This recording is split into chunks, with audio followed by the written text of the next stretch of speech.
Pada 9 Mei 2020, maka genaplah 2 tahun sejak Pakatan Harapan memenangi pilihan raya umum ke-14.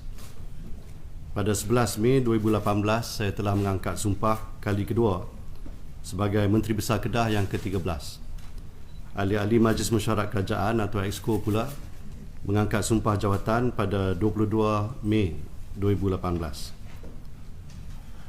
Dalam hampir 2 tahun kerajaan PH dan memerintah negeri Kedah ini, banyak kebaikan yang dilakukan walaupun persekitaran ekonomi sangat mencabar dan keadaan kewangan juga berkurangan. Maklumlah, sudah menjadi pengetahuan umum bahawa Kedah antara negeri yang tercorot dari segi pertumbuhan ekonomi, rizabnya sangat terhad, sumber pendapatan pun tidak melimpah ruah. Sambil itu, kita juga memikul tanggungjawab berat untuk menjamin bekalan makanan negara. Berlatar belakangkan itu, saya, rakan-rakan Exco serta seluruh jentera pentadbiran Kerajaan Kedah mengkaji keadaan sebenar di lapangan, memasang strategi jangka masa pendek, pertengahan dan panjang, dan mengatur gerak langkah mantap demi kemakmuran rakyat dan negeri Kedah.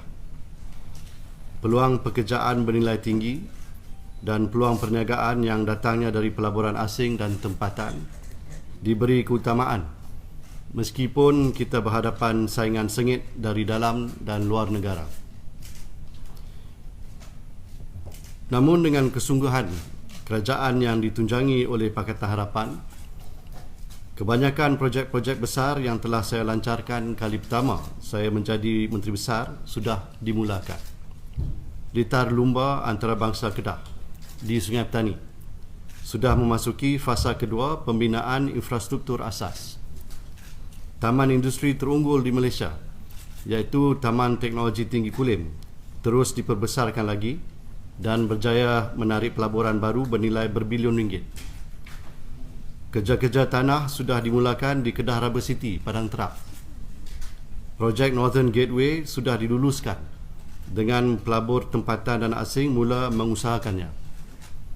Kerja-kerja menyediakan prasarana yang menepati permintaan pelabur sedang dimulakan di Taman Sains dan Teknologi Kedah, Bukit Kayu Hitam. Kelulusan untuk membangunkan hub pembuatan logistik dan aeroangkasa Sidam juga telah diperolehi. Dan yang paling dinanti-nantikan oleh rakyat Kedah, projek pembangunan lapangan terbang antarabangsa Kulim atau KXP, menyaksikan pelan induknya yang hampir siap dan juga telah diluluskan pinjaman modal awalan sebanyak lebih 2 bilion ringgit oleh Kerajaan Persekutuan.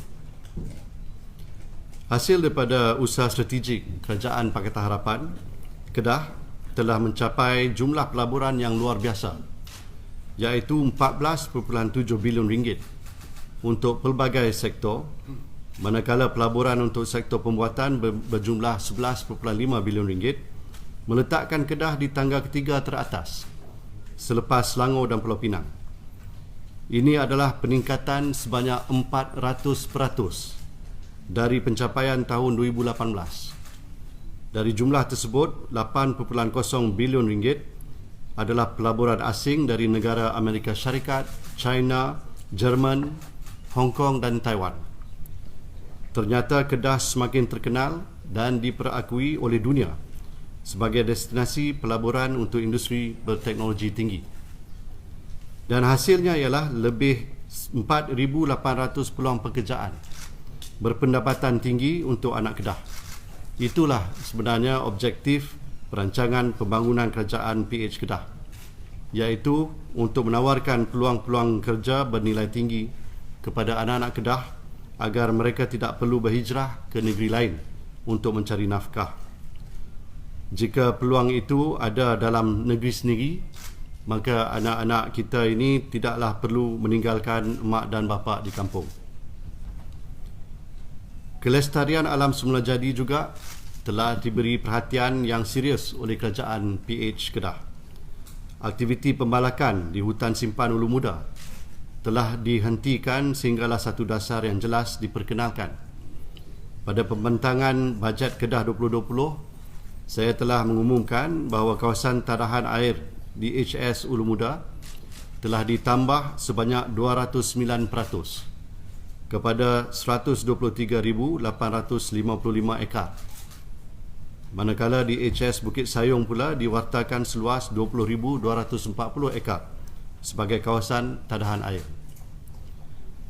Kelulusan untuk kuari batu di Gunung Pulai yang diluluskan oleh Kerajaan Barisan Nasional pada tahun 1996 yang menjejaskan gua-gua yang mempunyai potensi pelancongan telah kami batalkan. Ini juga manifestasi iltizam Kerajaan PH untuk melestarikan alam sekitar kita.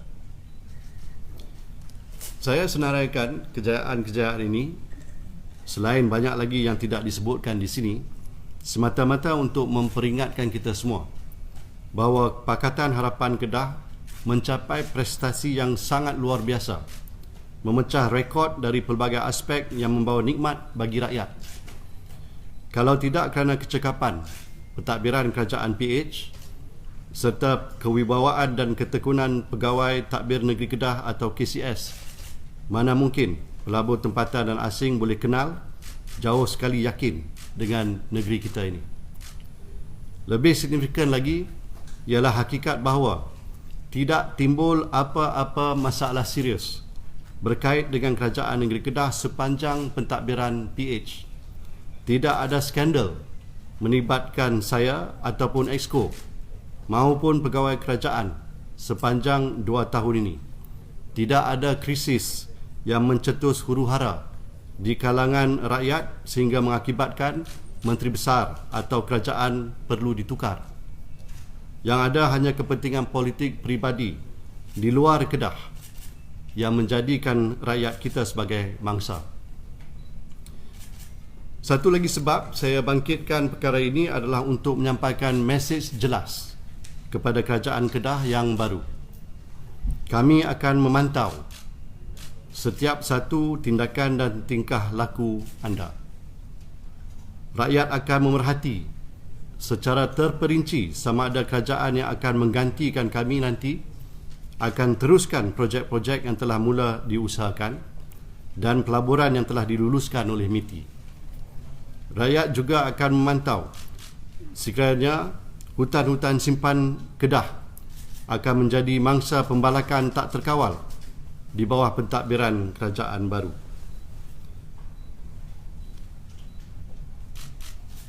Jangan bersifat pilih kasih dalam pentadbiran kerajaan. Tanggungjawab anda adalah untuk keseluruhan rakyat Kedah. Anggaplah ini satu amaran tegas kepada anda semua. Jangan libatkan rakyat dan perkhidmatan tadbir negeri dengan sepak terajang politik anda.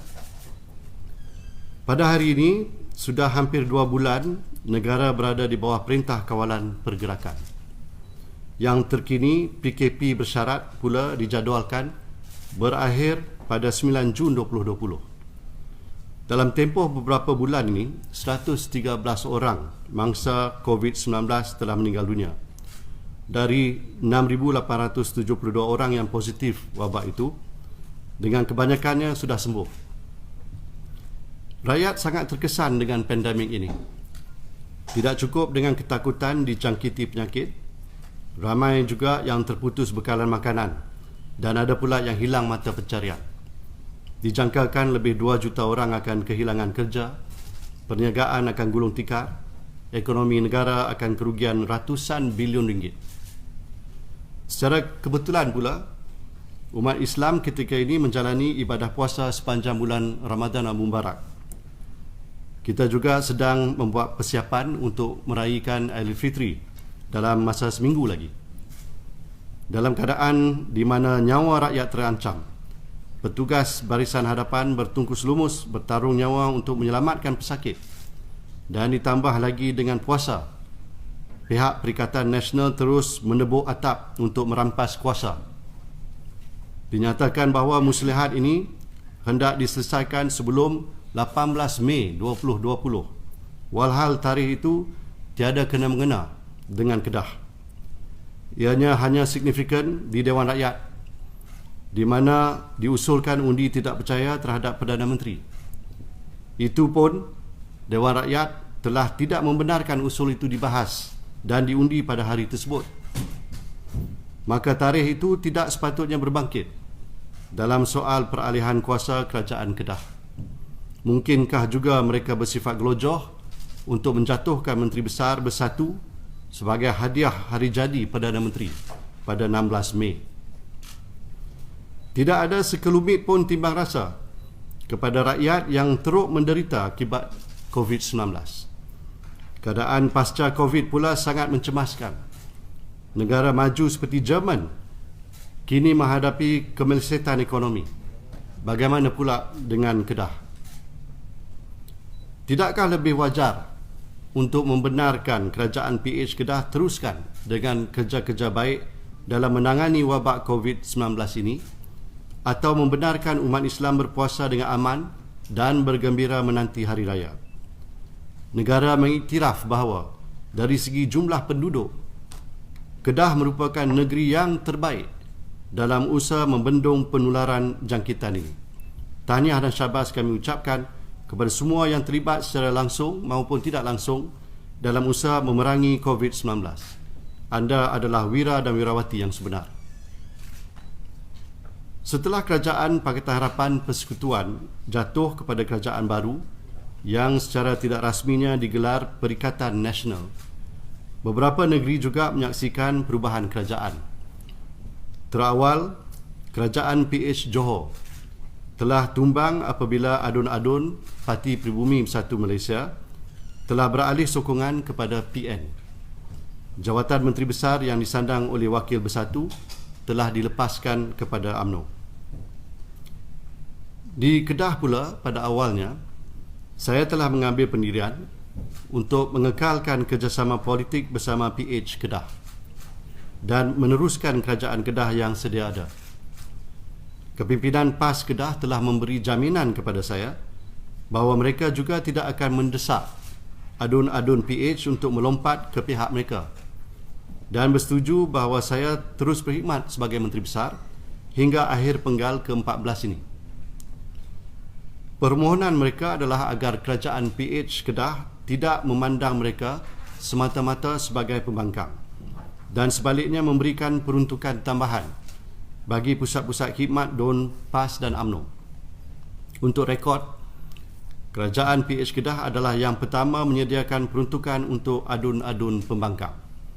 Saya sendiri telah mengesyorkan peruntukan tambahan itu dan ianya diluluskan oleh Majlis Mesyuarat Kerajaan Kedah bagi menyahut permohonan pihak pembangkang itu. Jelas, sifat timbang rasa kami untuk menunaikan permohonan PAS itu tidak langsung diambil kira apabila mereka terus melayan permohonan beberapa adun kerajaan yang berhajat melompat ke pihak mereka. Pergolakan politik kepartian telah menyebabkan dua adun dari PKR meninggalkan parti mereka, sekaligus menyebabkan hilangnya majoriti yang ada pada gabungan Bersatu dan PH. Susulan itu, 4 lagi adun Bersatu juga telah menerima arahan dari Presiden Bersatu untuk lompat kepada PN.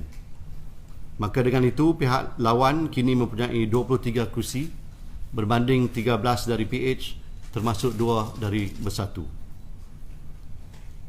Umum mengetahui bahawa saya mendukung pendirian berprinsip tegas yang dipegang oleh Yang Berhormat Ayahanda Tun Mahathir, iaitu untuk menolak sebarang kerjasama dengan UMNO, khususnya kerana golongan kleptokrat masih menguasai parti itu.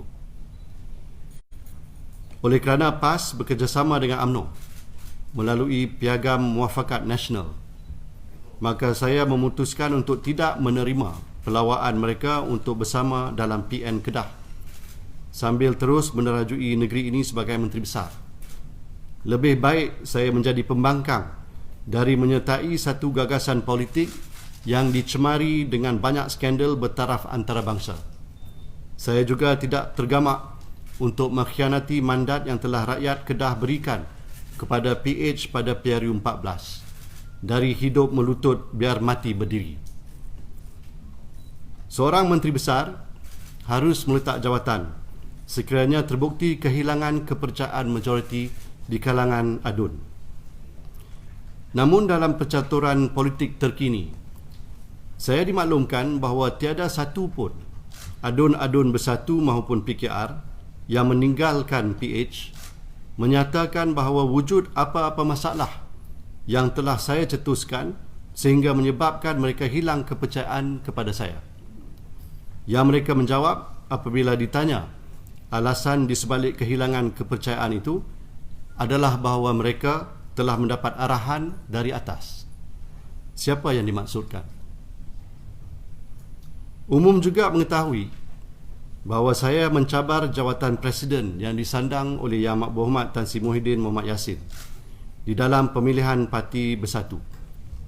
Selain itu, atas prinsip yang saya sebutkan tadi, Tun Mahathir pula telah mengfailkan usul undi tidak percaya terhadap Muhyiddin di Dewan Rakyat. Tentunya dua tindakan kami inilah penyebab kenapa saya hendak dijatuhkan daripada jawatan Menteri Besar Kedah. Malah jelas sekali bahawa Muhyiddin telah membelakangi Bersatu untuk memihak kepada PAS dalam soal pelantikan Menteri Besar Kedah. Inilah kali kedua beliau lakukan begitu setelah menyebabkan jawatan Menteri Besar Johor dilepaskan oleh Bersatu dan diserahkan bulat-bulat kepada UMNO. Sebenarnya jawatan Ketua Menteri Melaka juga dijanjikan oleh beliau untuk adun anak muda Bersatu. Tapi semua itu janji-janji kosong sahaja apabila adun Bersatu Melaka hilang arah ke sana ke sini dan akhirnya jawatan tertinggi kerajaan Melaka itu diserahkan juga kepada UMNO. Apa pula nasib Menteri Besar Perak? Dengan 6 orang exco dari UMNO, tentunya jawatan Menteri Besar itu juga dituntut oleh UMNO. Dan MB Perak pula dalam keadaan nyawa-nyawa ikan menanti masa untuk rebah saja. Perkara yang sama telah saya alami pada tahun 2016. Kerana tidak puas hati dengan kritikan saya terhadap Perdana Menteri ketika itu, Datuk Seri Najib Razak, kerana pelibatan dalam begitu banyak kes penyelewengan dan rasuah berkaitan 1MDB dan sebagainya, maka saya telah dipaksa undur apabila adun-adun BN diarah menarik sokongan daripada saya. Ketika itu, hanya saya seorang yang digulingkan, manakala BN terus kekal sebagai kerajaan. Kali ini pula, bukan hanya saya saja, tetapi seluruh kerajaan PH Kedah dijatuhkan. Yang menerima tamparan sebenar ialah rakyat Kedah yang telah memilih Pakatan Harapan untuk menggantikan Barisan Nasional pada PRU14 tahun 2018 dulu. Kini yang menang menjadi pembangkang dan yang kalah jadi kerajaan. Itulah yang dimaksudkan sebagai kerajaan pintu belakang atau tebuk atap. Dan walaupun arahan untuk menjatuhkan saya di Kedah datangnya dari Presiden Bersatu melalui Datuk Seri Hamzah Zainuddin, tetapi protagonis sebenar masih orang yang sama dengan dulu, iaitu Datuk Seri Najib Razak. Tujuannya tidak lain tidak bukan semata-mata untuk melepaskan dirinya dari tuduhan pecah amanah 1MDB, SRC International dan banyak lagi skandal-skandal mega yang mencemar nama baik Malaysia di pesada dunia. Lihat saja apa sudah jadi kepada kes pengubahan wang haram yang melibatkan anak Rosmah Mansor, iaitu Reza Aziz, yang dilepaskan tanpa dibebaskan daripada pendakwaan jenayah itu. Mungkin pelepasan itu merupakan satu petanda kepada kes-kes jenayah yang dihadapi oleh Najib, Rosmah, Datuk Sri Zahid Hamidi dan pihak-pihak tertuduh lain dari UMNO. Kita tunggu dan lihat. Hanya dengan satu kes di mana anak Rosmah dilepaskan, satu dunia sudah tahu apabila media melaporkan secara meluas. Malaysia kembali terkenal seantero dunia antara pihak yang PH tumbangkan dalam PRU14 dulu. Kini mereka kembali berkuasa apabila Muhyiddin buka pintu seluas-luasnya kerana mempertahankan kerusi empuk jawatan Perdana Menteri itu. Itulah nasib negara kita sekarang. Saya meredai dengan keadaan ini dan dengan rela hati bersedia melepaskan jawatan sebagai Menteri Besar. apa juga perkembangan politik yang mungkin atau tidak berlaku di peringkat persekutuan, saya dan rakan-rakan PH serta Yang Berhormat Datuk Wira IR Amiruddin Hamzah bertekad untuk bergerak sebagai pembangkang sehingga Dewan Undangan Negeri Kedah dibubar selewat-lewatnya pada bulan Mei 2023. Kami tidak akan melayan mana-mana pihak dari kalangan adun-adun yang telah mengkhianati kepercayaan rakyat Kedah yang tiba-tiba hendak balik ke pangkuan kami. Kekallah mereka di sana bersama rakan-rakan subahat mereka. Tiada maaf bagimu. Dan kekallah kami bersama rakan-rakan seperjuangan Pakatan Harapan yang telah menewaskan BN dulu. Sejujurnya saya menyatakan bahawa saya dan seluruh kerajaan Pakatan Harapan melaksanakan tugas dan tanggungjawab semata-mata untuk negeri yang kami sayangi dan rakyat yang kami sanjungi. Tidak ada kepentingan peribadi yang diberikan pertimbangan mengatasi rakyat. Saya ketika ini ingin mengambil kesempatan mengucapkan jutaan terima kasih kepada semua anggota Exco Majlis Mesyuarat Kerajaan Negeri Kedah yang telah menjalankan tugas dengan cemerlang sekali. Tolak 3 orang. Lain-lain ni memang cemerlang. Yang 3 orang lagi khianat. Saya harap masa depan mereka terus cerah dalam apa juga keadaan sekalipun. Dan kami telah berjanji untuk terus bersama sampailah ke PRU 15 insyaAllah dan seterusnya. Saya ingin mengucapkan seikhlas-ikhlas terima kasih kerana pegawai dan kaki tangan kerajaan negeri dan kerajaan persekutuan di Kedah yang telah memberikan kerjasama yang amat baik dalam merealisasikan dasar dan pendekatan kami. Terima kasih khas saya tujukan kepada seluruh rakyat Kedah yang memberikan kepercayaan kepada kami untuk membentuk kerajaan baru pada tahun 2018 dan menerima hala tuju dan cara pentadbiran PH. Dengan penuh hormat dan takzim, saya ingin menjunjung setinggi-tinggi kasih kepada Kebawah Duli Yang Mahmulia Al-Aminul Karim Sultan Salihuddin Ibni Almarhum Sultan Badli Shah Sultan Negeri Kedah Darul Aman yang sentiasa memberi tunjuk ajar dan nasihat kepada saya pada bila-bila masa saya memerlukannya. Sesungguhnya rakyat dan saya bertuah kerana berada di bawah naungan tuanku yang sentiasa prihatin dan mengambil berat tentang keadaan rakyat baginda.